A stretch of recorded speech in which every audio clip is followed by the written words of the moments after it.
All right, welcome everyone to the fiscal year 2024 General Operating Support Grant webinar. This grant has previously been known as the Arts Organization Grant, so it's almost the same type of grant. My name is Hillary Amna. I use she, they pronouns, and I'm the Grants Program Lead for Civic Arts at the City of Berkeley.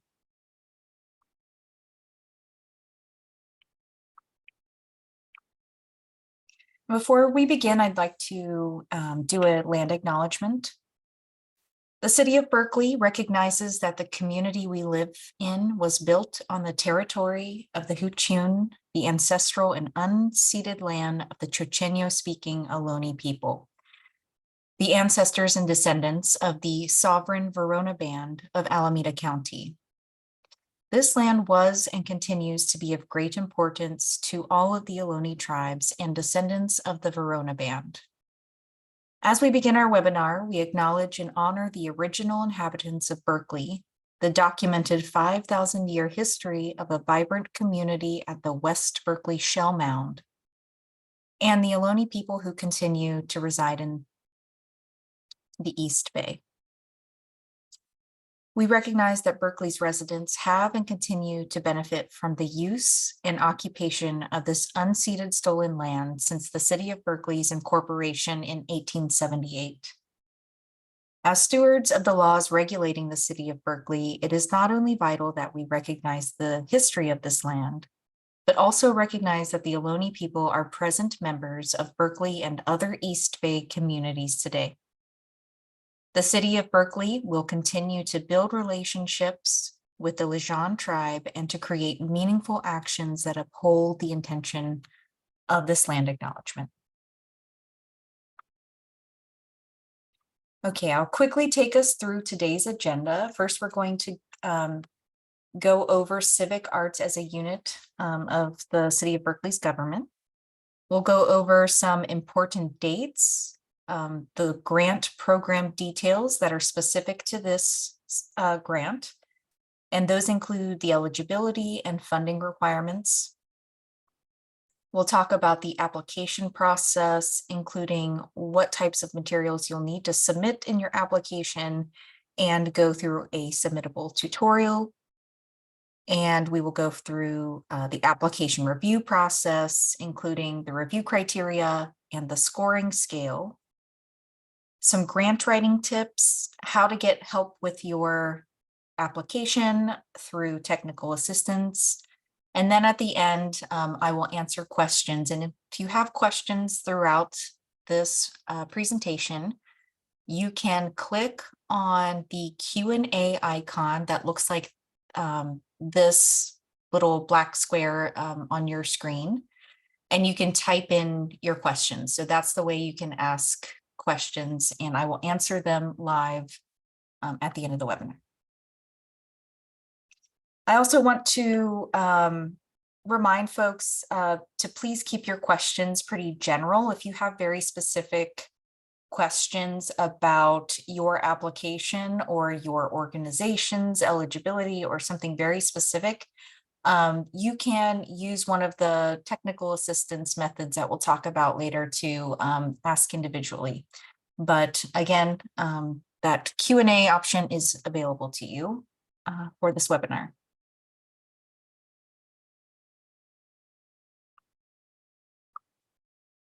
All right, so our mission is to support a culturally vibrant and diverse arts ecosystem within the City of Berkeley in 3 primary ways. And funding artists, arts organizations, and festivals through our grants program is one of those ways that we fulfill our mission.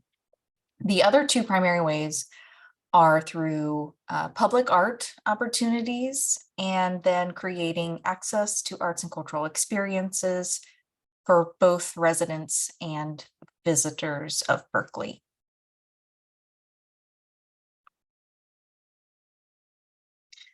On the right side of the slide, you'll see our cultural equity statement, and I also want to highlight some concrete ways our grants program is committed to making the program equitable. So first, we've increased the cultural equity review criterion percentage in all of our grant programs. And we've also refined that cultural equity language in each of our grant programs as well. We are now offering translation services for the guidelines and application questions, and those services are available upon request. We had the guidelines reviewed by the city's disability services program to make sure that our written guidelines were accessible. We've recruited a much larger review panelist pool from which we will pull our review panelists, and we will prioritize Black, Indigenous, and people of color as our grant review panelists. And then we will continue to do our targeted outreach for individuals and communities that have not been previously engaged with our program.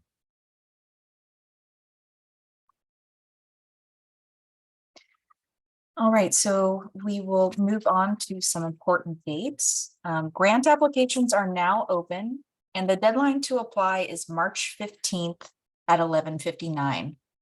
And please remember that staff will not be available after 4:30 p.m. on the application deadline day. So even though the application is past business hours, there will be no staff available after 4:30.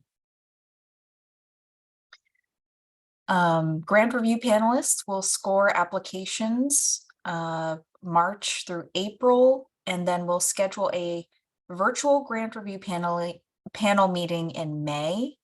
And all applicants will be notified about the day or days of the public grant review panel meeting, so you can attend if you'd like. The grant subcommittee meets on June 5th to discuss funding scenarios, which are then brought to the Civic Arts Commission meeting on June 21st. And that's where all of the grant awards will be approved.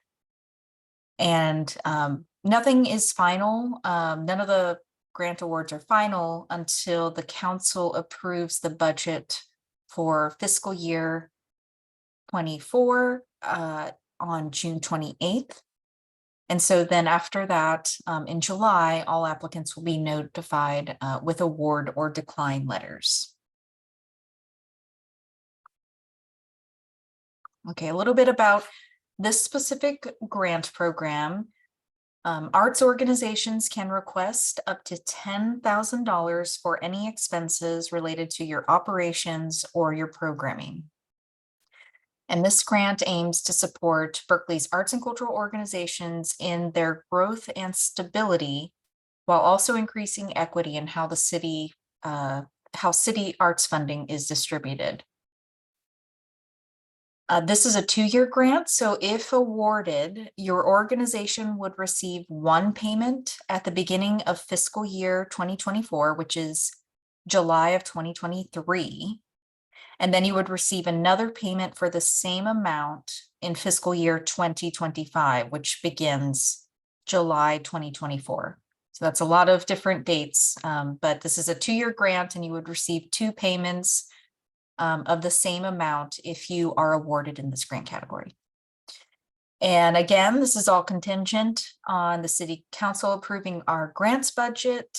And the reason for the 2-year cycle is to reduce the administrative burden on arts organizations applying for funds every year.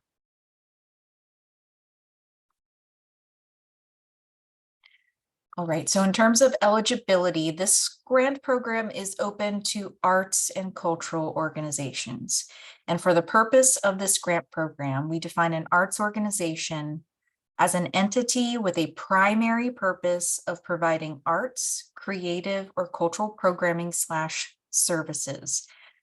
And this is assessed and verified by staff using the organization's website, mission, core activities, and the IRS National Taxonomy of Exempt Entities, which shortened is NTEE codes, and that's how you have filed with the IRS. So again, only arts organizations are available to apply for this operational support. In the past, There may have been some non-arts organizations that had arts programming. Those social service organizations or other types of nonprofits are not eligible. You must be an arts and cultural organization. And also to apply for this funding, you must be a nonprofit organization and you must be a 501c3. Or if you have an organizational entity that is nonprofit in nature, but do not have a nonprofit status, and this, for example, an artist collective or guild, you can use a fiscal sponsor to apply. But your fiscal sponsor must also be a 501c3 nonprofit organization. Please keep in mind that organizational entities applying with a fiscal sponsor must be nonprofit in nature, and they must have their own accounting documentation. They also must be comprised of more than one staff member or volunteer.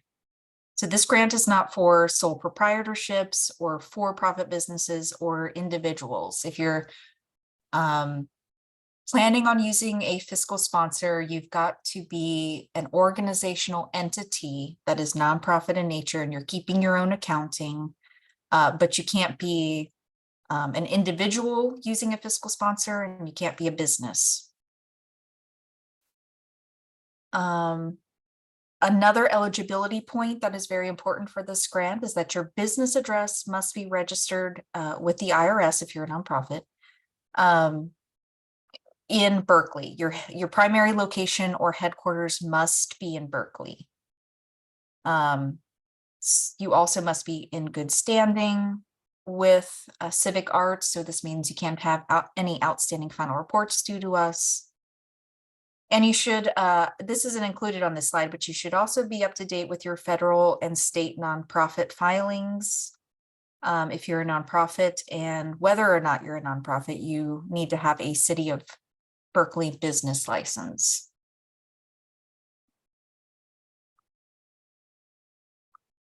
All right, so funding can be used for any of your organizations operating or programming expenses. So some examples of those might be salaries or rent or utilities.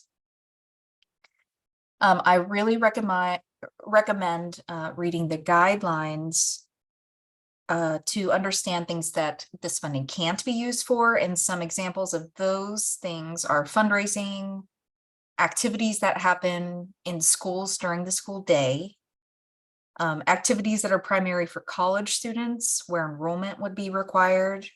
And you also can't use this for equipment or capital improvements. All of the funded activities must take place within the grant activity period. And again, this is a 2-year grant activity period that would start July 1st, 2023 and go through June 30th, 2025. You'll also have a progress report due at the 1-year mark. It will be due July 30th, 2024. And it is required that you would complete this progress report before your second year payment would be issued. So this is 30 days after the midpoint of the grant activity period is when your progress report is due.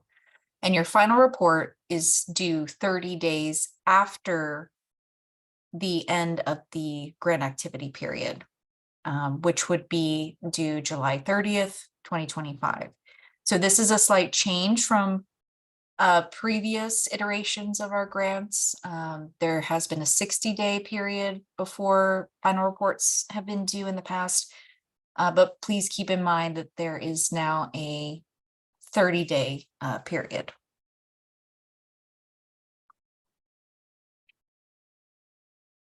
All right, so all applications need to be submitted electronically using our submittable grants management system by March 15th at 11:59 p.m. And again, staff will not be available after 4:30 p.m. on that day. So if you're planning on submitting that day, submitting your application, there will not be staff available for any technical assistance after 4:30. And for this grant, you can enable collaborators. So more than one submittable account owner can work on the same application. Please, again, note that no extensions will be granted. So I really recommend applying early in case you run into any technical issues, and technical assistance is available throughout the application period.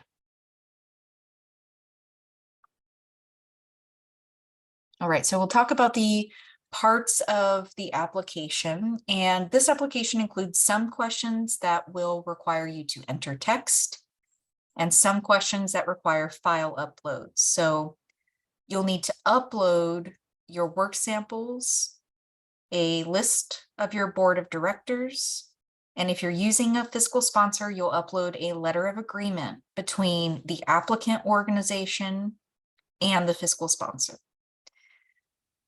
And then the narrative questions, staff qualifications, and 2-year organizational budget will require that you enter text. You'll also need to have your federal employer identification number or your federal EIN for your organization or your fiscal sponsor's EIN. And you will enter this number into the charity check field, and Submittable will verify that organization's nonprofit status, and it will also verify the organization's official address, which again, if you are applying as a nonprofit organization, that official address registered with the IRS must be in Berkeley. Okay, we'll go through a quick submittable tutorial. But before we start, I just want to let you know that you can create a free account using Submittable. And if you have specific questions about your Submittable account, I cannot help you with those, unfortunately, so you will need to contact Submittable customer support for help. And this is the link that you would use to contact them, and they're usually very responsive. This is the link that you will use to apply. So I'll go ahead and do a new share, and we will go through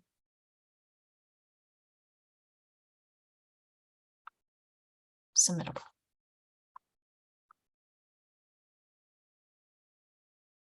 All right, so this is our landing page where you can find all the current open opportunities at Civic Arts.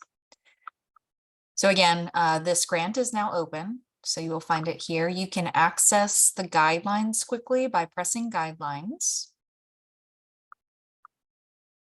And you can also get a printable version and a version that's been formatted for screen readers here. You can click on this, and it will give you a PDF of all of the same information. It's just formatted differently. And so you can look at all of the guidelines in those 2 ways. And when you're ready, you'll click Submit.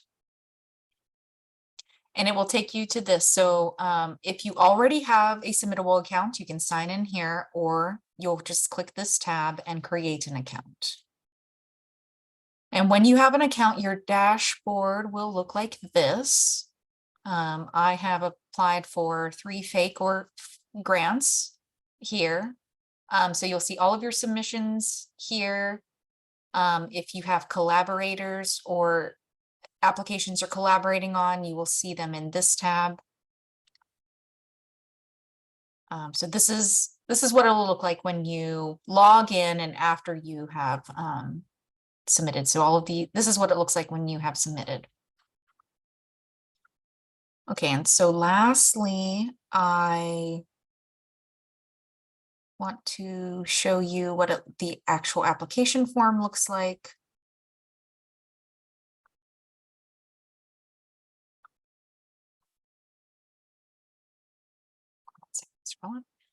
And this is what the application looks like. So you can see you'll need to enter text in several of these fields. There may be additional instruction beneath the questions, so please pay attention to that. This is where you'll indicate whether or not you're using a fiscal sponsor and some more guidance on that. Again, a City of Berkeley business license is required. Some additional. You will put your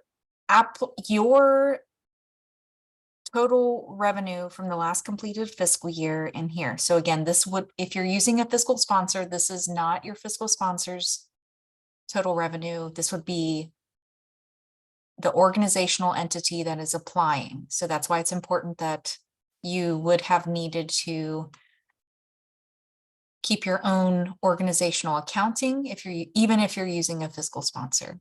This is where you'll put your grant request amount. And then above each of the questions, it will include the review criterion and guidance about how those questions will be evaluated above each section. So you'll see this is the review criteria that apply to these questions. This is an example of where you would upload files instead of entering text.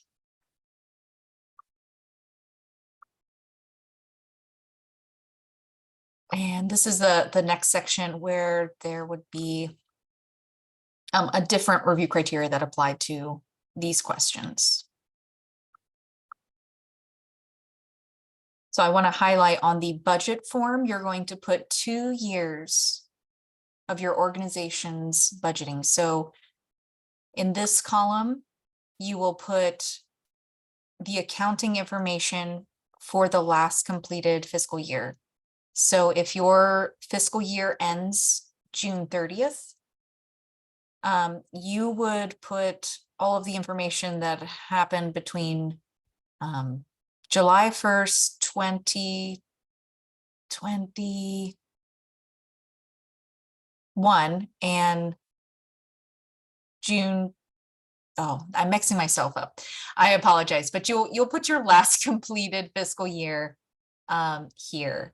And then whatever part of the fiscal year, which is not completed, you will put all of that accounting information here. And I apologize, I'm mixing myself up with the dates. But at the top, you will include your revenue, and on this section at the bottom, you will put your organization's expenses, and it will auto calculate at the bottom here. So I'll just scroll through the rest of the application to show you how long it is. And that is the full application.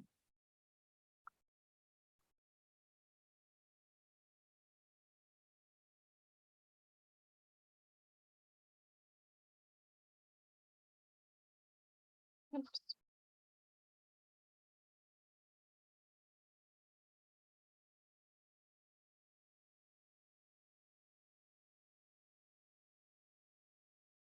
One second, technical.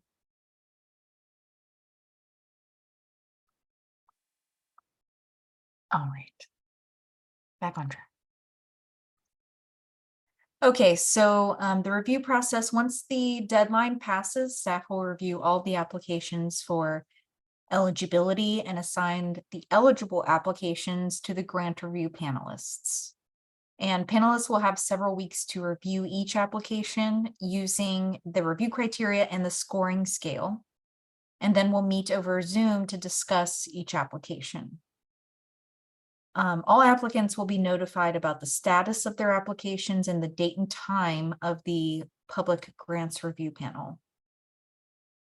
And then once the review panel concludes, staff will review the scores and come up with funding scenarios. And we generally have about $450,000 for awards in this category. And the funding scenarios will depend on our final grant category budget, how many applicants we have, and then the final score. So there are a lot of factors that play into our final funding scenarios. And those funding scenarios will be discussed by the grant subcommittee, and they will take the final recommendations to the Civic Arts Commission for approval. And all Civic Arts Commission meetings are open to the public. There's one this evening, and applicants will be notified about the time and date of the meeting where the awards will be approved. And by the time we are ready to approve these in the June meeting, I just want to give a heads up that we are moving to in-person meetings starting in March. So that Civic Arts Commission meeting where the grants will be approved will be in person. And then soon after the commission approves the grant awards and we understand that what our final budget is from City Council, Civic Arts staff will notify applicants with the acceptance and decline letters. Okay, moving on to the review criteria. These are the 4 review criteria that panelists will use to evaluate your application. And these are included in the grant guidelines, and I really recommend thoroughly reviewing them and understanding them so you have a grasp of how your application will be evaluated. And for this grant, each of the review criteria are equally weighted, and they are arts and cultural programming, organizational leadership, cultural equity, and community engagement and impact. And so each of those areas are all worth 25% of your total score.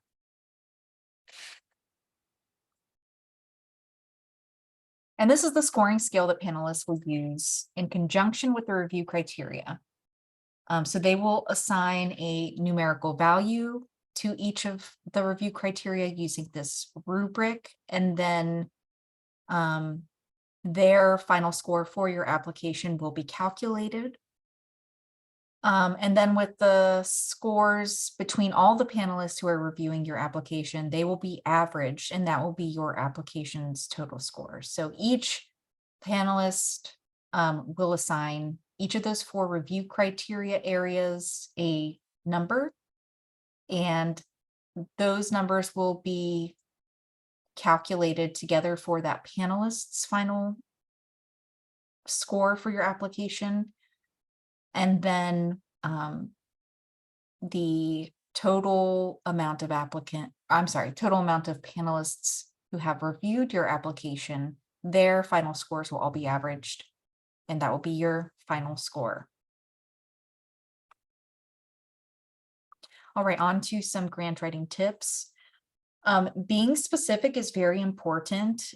You should not assume panelists know about your work, know about your artistic discipline, or any venues you're planning on using for your project. And this tip goes along with the specificity. So panelists are from all over the Bay Area and may have different backgrounds in different artistic disciplines or are just from different areas. And so please keep that in mind when you are writing your application. Be very specific in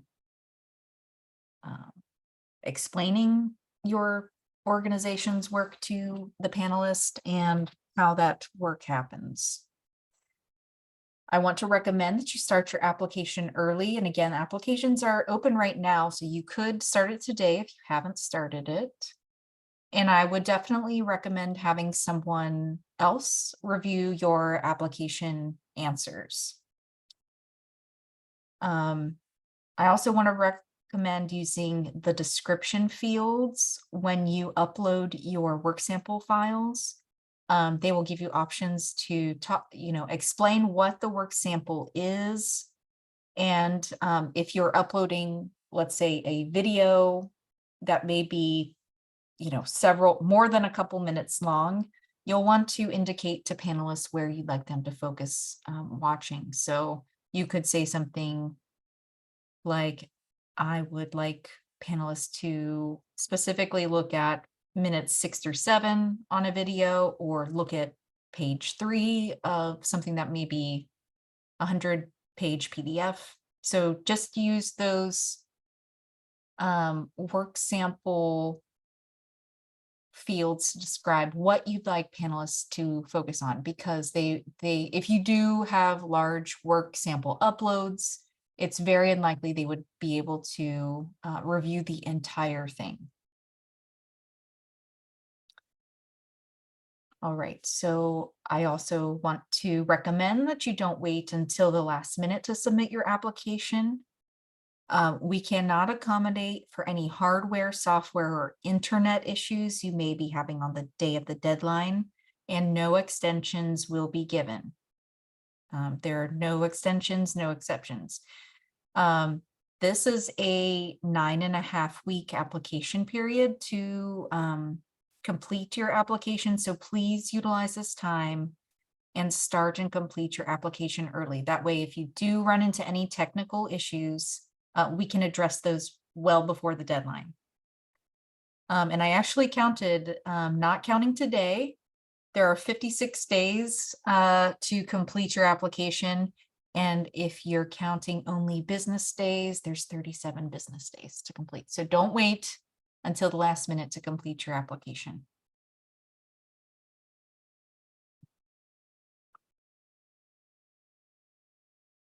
Okay, so for technical assistance, there are several ways to access help with your application. But first and foremost, I really want to recommend that you read the guidelines. You'll likely find all of the answers to your questions in the guideline document. You can check out our frequently asked questions on our website, and you can also email me your questions if you should have any, and this is my email address. And you can also schedule a virtual 15-minute appointment, and that would be an audio or video call over Zoom. And you can do this using a link on our website as well, and this will link to my Calendly scheduler, and that's what you're seeing an image of on the left. You can select a day, the days that have a little highlighted circle that's in a light blue are the days that I'm available. You can click one of those days and schedule 15 minutes. And please know that although I can answer questions for you, I cannot read or review your application. So I can answer questions that you may have, but if you're asking me to read your application questions and give thoughts on it, that's something I cannot do. And we do not have sample applications available.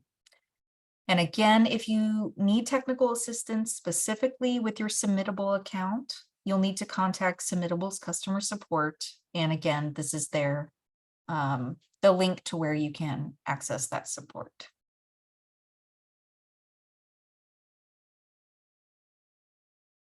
All right, so this concludes the presentation portion of the webinar. My contact information is on the screen on the left. I have included my office phone number, but I work remotely more than half of the week. So this is not a good option for contacting me. Email or scheduling that virtual appointment is your best bet if you need some one-on-one assistance. Again, all these technical resources are on the website though, and you can access the website here. Okay, and I think I've covered everything, so I can start answering questions now.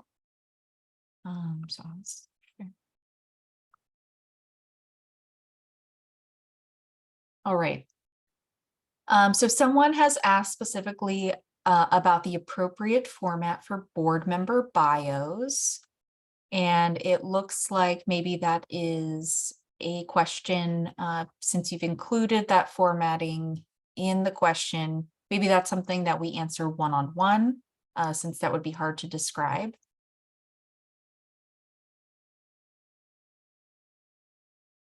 We have a question, what is the proposed length of this webinar? The webinar was supposed to be about an hour, but it can be a little bit less, depending on how many questions we have. And someone's asking, is the award 10,000 per year or 10,000 max between the 2 years? So it's 10,000. You could request up to 10,000 for each year. So over 2 years, let's say we have enough funding in the funding scenarios, you score perfectly. You could get a total of $20,000 over 2 years. It's 10,000 max for the first year and 10,000 max for the second year. Are literary arts okay to apply? And yes, literary arts organizations would be eligible to apply for this grant. Is it okay that an org doesn't have a board of directors? And because that's a good question, because that is a requirement for this application, not submitting that would reduce your score, because the panelists will be evaluating how your organization is managed, and we're really looking for organizational entities that have that are nonprofit in nature and have some kind of oversight like a board. Nonprofit organizations require you to have a board of directors. So it's a tough question to answer. Technically, you could submit an application without that, but it would score poorly in the area where the panelists would be looking for information about your board of directors. So it is a requirement. Okay, question. If we are partially funded by the city of Berkeley, does that count as them being our fiscal sponsor? And the answer is no, you're a fiscal sponsor. If you are using a fiscal sponsor, you would need that fiscal sponsor to be a 501c3 nonprofit organization. And the city of Berkeley is a governmental entity, so it would not be eligible to serve as your fiscal sponsor. So you would need to find an eligible fiscal sponsor if you are not a nonprofit organization. Question: are orgs who received grants in the past treated differently than applicants that are applying for the first time? And the answer is no, because there is a new group of panelists each year, and they won't know who has received grants in the past and who is a first-time applicant. So they are all rated in the same context. They won't know who's been a previous grantee. Can you please give a suggested length in words for each board member bio? And the answer for that is no. I would just recommend using the guidance that is given in the guidelines to make sure you're covering everything, like their expertise, a bio, and I think the city of the residence. So please use that information to guide you on what you should include in your board member bios. All right, should an organization using a fiscal sponsor submit the board members of the fiscal sponsor or its advisory committee? And the answer is the advisory committee that is overseeing the applicant organization. You would not submit the board members of the fiscal sponsor because the panelists will be evaluating your organizational entities, the oversight over that. Not clear about your response to board member bio format. So someone asked how the board member bios, which is a required upload document for this grant application, someone asked what the formatting should be for that document. And that is not something that is easily I can describe. We don't have a required board member format. So I was just asking that person to contact me directly. So we could, I can answer that. But in general, there's no required format, just as long as you include the information that is required about your board members, that will suffice. You can use any format you'd like.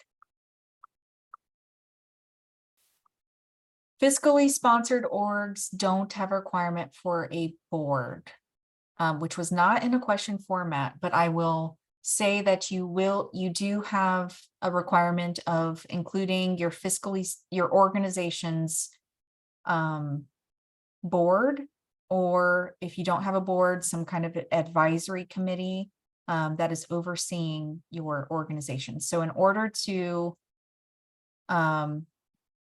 evaluate fiscally sponsored organizations and nonprofit organizations in the same manner, you'll need to upload your advisory committee or your board, or if it's called something else, but the group of people who are overseeing your organizational entity, you'll need to include a document that has the information required for that group.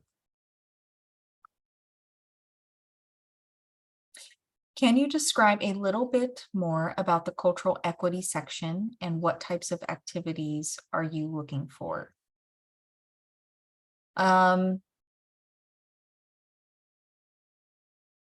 So I don't, that may be a question that I would need a little bit more context about, because there aren't specific activities, I think, that are being looked for, but we are interested in learning about how your organization has increased its cultural equity or equity within its operations and programming over the past 2 years. And yeah, I think I would need a little bit more context for that to answer. Are there any restrictions on university organizations? Yes, there are some. So if you are applying as a university entity, your organization, the primary activities cannot be for college students. They need to be open to the public. We are not interested in funding organizations where their primary constituency or audience are where there's a required enrollment to a university to participate. So if that is the case, that would not be eligible, because that's something we do not fund. So other than that restriction, all the other restrictions would apply across to any organization.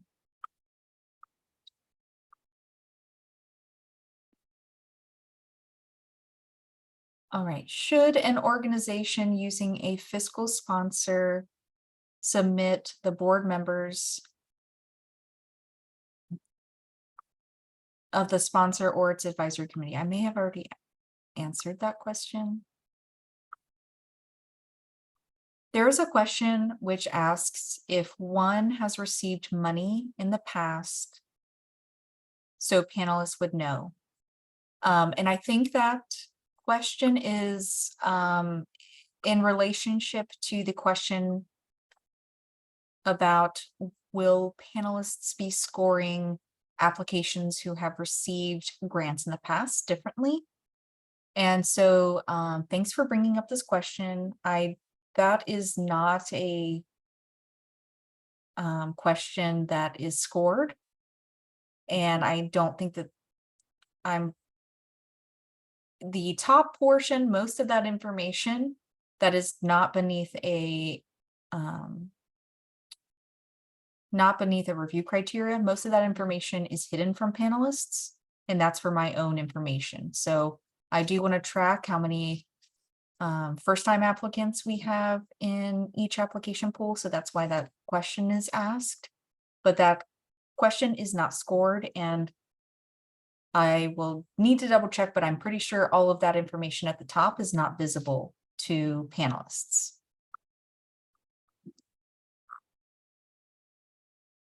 Okay, well, that was the last question that is in the queue.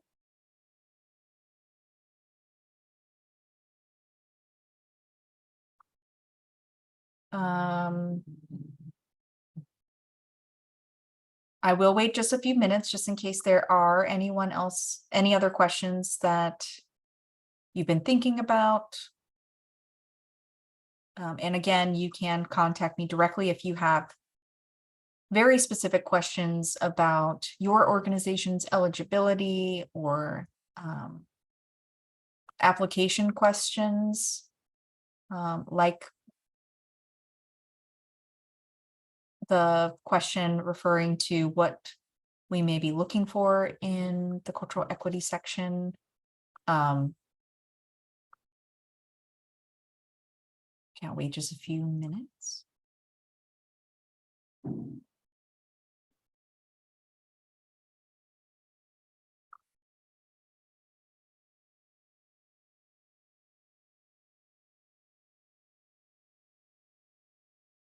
A question, if we have multiple NTEE codes, which is the National Taxonomy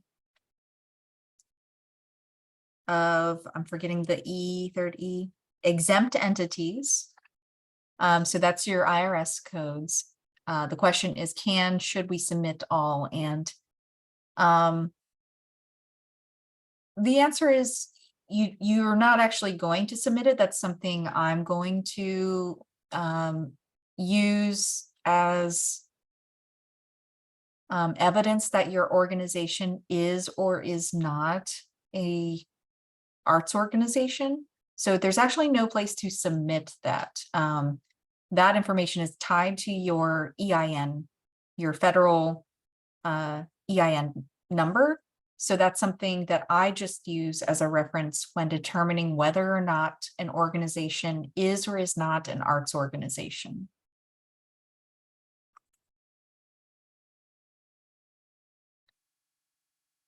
Could you give some examples in specific activities under cultural equity? And again, we're not looking for anything specific. So maybe this is a question that someone could contact me directly so I could get some understanding and context for the question.